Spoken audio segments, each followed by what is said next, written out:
Guys, before the video ends, I have a message. I'm not a guy who likes strong smells, but sometimes it happens.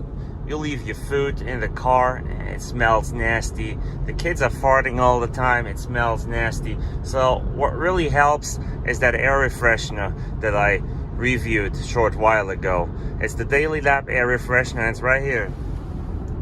Especially made for Tesla Model Y and 3.